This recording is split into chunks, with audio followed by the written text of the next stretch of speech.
Recently, I had the opportunity to take these CCD cameras on holiday with me. One of these cameras developed a fault. So the fault made it really useless for pictures. So the camera still worked, but the quality of the pictures, as you'll see in the video, cannot be used. So it is unfortunate, but I'm not going to tell you which one it was. You have to watch the video to find out. I'll put my observations into the video as words, so you'll see what I think of each of these cameras.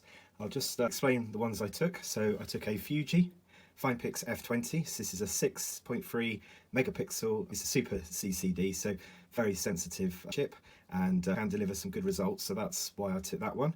This Olympus, which is a 6 megapixel. So I thought it'd be good to compare the 6 megapixel with this Finepix, just to see what the quality of pictures is like. And also the other good thing was, with this camera, you have a zoom, so I wanted to kind of compare the zoom on this, which is 10 optical, to this 12 times zoom on the Panasonic. So Olympus is a SP-500UZ, and she takes AA batteries, which makes it useful, whereas these other two cameras take proprietary batteries.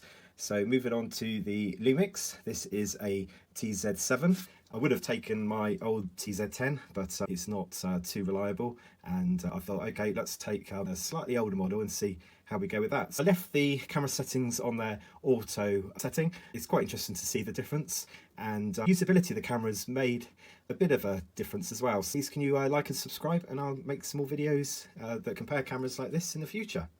Okay, so continue watching to see the pictures.